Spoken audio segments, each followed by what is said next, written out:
Are there any more? Oh, no. I can still go on. Let her in. Welcome. Please, come in and have a seat. Make yourself comfortable. You can leave us alone now. No, it'll be fine. We're all friends here, after all. The criminal underworld has to stick together, am I right? Uh, yeah, we're not supposed to call it that, are we? I apologize. I'm still learning the ropes of this new, position I found myself in. Anyway, please, leave us alone. I'm sure nothing dangerous will happen. Your guys also searched her for weapons when she came in, didn't they? See? Everything will be fine. Just go. Thank you. I appreciate how worried you always are about me. I am so sorry that you had to see that. I hope you didn't feel offended by any of his suspicions. Thank you for being so understanding. My bodyguards mean well, but they can be a bit, overly zealous in their care from time to time. Especially after what happened with my father. Oh, that's so nice of you to say. Your condolences are really appreciated. His sudden passing came as a surprise to us all, and now I find myself having to fill his shoes. But so many of the city's other families have already sent their condolences as well. It truly warms my heart to see how well respected he was in the business.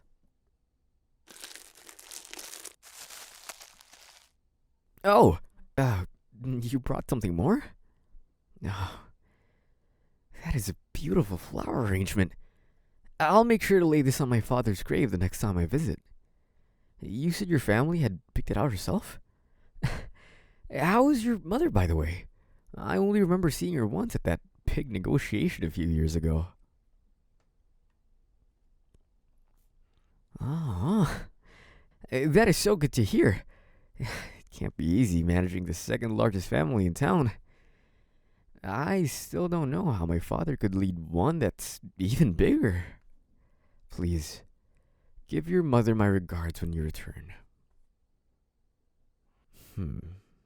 Now, this can't be the only reason for your visit, am I right?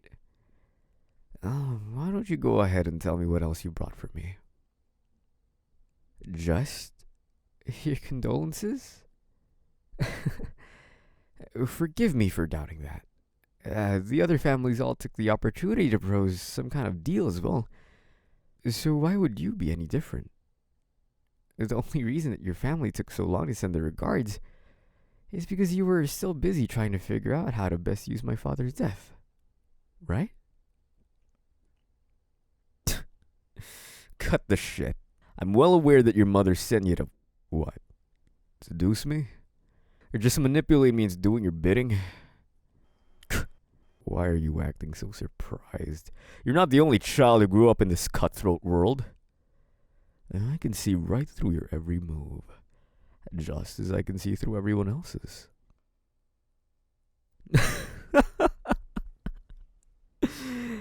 The useless child? Yes, that is certainly the image I built for myself over the years. Did you know that I even introduced that specific nickname? All it took were the right rumors at the right time and place, whispered into the right ears. Why?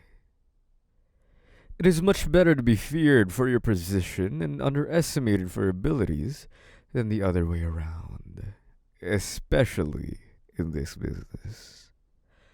I prefer only the ones who work directly with me to know about my true nature. Everybody else can keep thinking of me as the naive, spoiled, oldest son of the city's most influential family. It keeps them from crossing me without thinking, but makes them careless enough to make mistakes.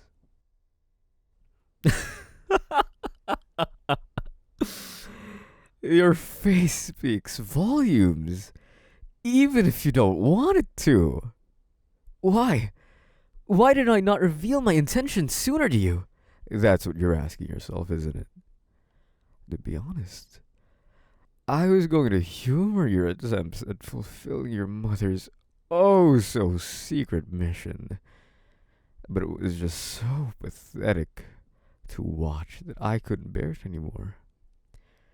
The awkward ways you snuck seductive glances at me, played with your hair, and even tried to establish skin contact were all so obvious. You really only have a pretty face, but none of the skills to use it properly. Are those tears in your eyes? Oh, don't try to appeal to my sympathy now. I can see those tears for what they are. Not tears of sadness or fear, but tears of anger and frustration. That pouting face of yours may just be more effective at rousing my interest than anything you tried before. But trust me, you don't want me to do the things it makes me want to do to you. Now that we've got the pleasantries out of the way, would you please just show me whatever business proposal you have in that bag of yours? I bet you even brought a pretty looking folder with fancy looking graphs and tables and everything. I'm right, aren't I? This is just precious. That's more like it. Let me take a look at it. Colorful design, check. Graphs, check. Tables, check. Extremely disadvantageous terms for my family. Check. It's refreshing to see how stupid you really think I am. Your people must have worked so long and hard at this proposal, trying to squeeze as much use out of me as you possibly could. Well, as you might have gathered from my reaction, your proposal is rejected. But since you went to the trouble of getting me such a nice folder, I have a similar one for you. Please, take a nice, long look at it.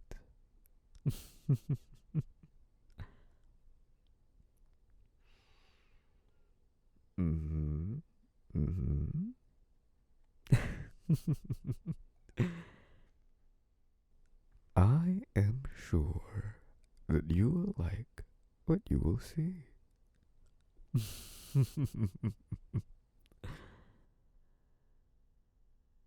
That's right.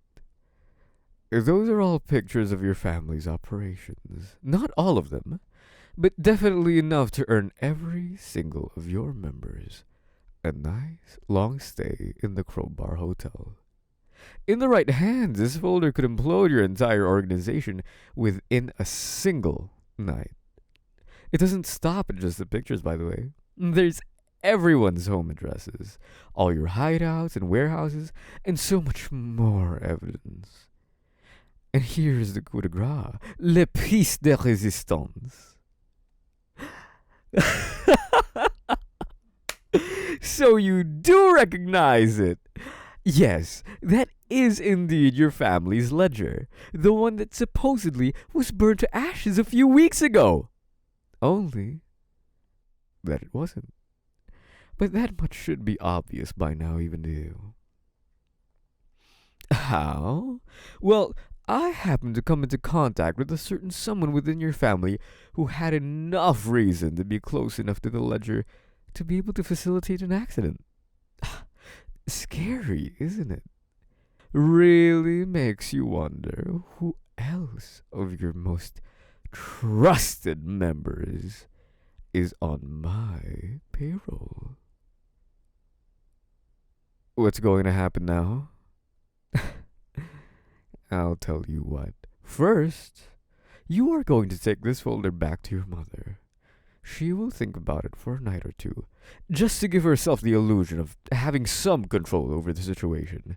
Then, She will follow the demands I've written down on this envelope anyway, because she does not actually have a choice, and she will know that as well as I do. You look curious again. Fine. I guess it wouldn't hurt to tell you, seeing how the demands involve you. There are basically two demands. The first one is that she's to step down from her position as family head and yield the position to you. I don't care which kinds of explanation or excuse she gives others, as long as it's believable. The second demand is that she personally marries you to me. You look so surprised. Surprised and a bit frightened now that I take a closer look. Like a helpless little mouse cowering in front of a snake. Say, do you mind if I call you that from now on? Little mouse. Why am I doing all that? Have you never heard of political marriage before, little mouse? Though I guess this one is a tad bit unconventional. The leader of the second largest criminal organization being led to the altar by the previous leader and being married into another family. Oh, the confusion and humiliation that every single one of your underlings must feel at that. Simply exhilarating. And it will completely shake up this game board that I so carefully prepared. Yes, prepared. Do you still think my sudden rise to power was a coincidence, little mouse? No. I've been spinning my web for years now, moving all the game pieces into the right places and waiting for the opportunity to strike. Did I kill my father? I'm going to leave that answer up to your imagination, little mouse. He was weak and never knew how to rise to true greatness, despite everything at his disposal. I will make much better use of his resources than he ever could. Under my rule, the families will finally be united and form an actual front against law and order. This city will be ours! Oh no, the other families won't do anything. At least, not until it's too late. I don't mind telling you a little secret that no one else knows. I have dirt on every single one of them. They all just believe that they're the only one, that I came across it by accident. So they'll sit back and wait until one of the others takes their first shot at me, so they don't have to suffer my retaliation. Why am I telling you all this? Simple. Because you won't be able to do anything about it. You will walk out of here freely, but you will be painfully aware of the invisible chains and threads that bind you to me. But don't worry. I take good care of my things. As long as you don't act up and behave well enough, you will want for nothing, little mouse. Now that I finally obtained you, I am not going to let you go. Ever.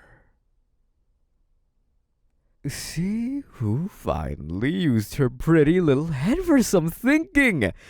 If you can pick up on things like that, you may have more use than I initially thought. Yes, I did say finally.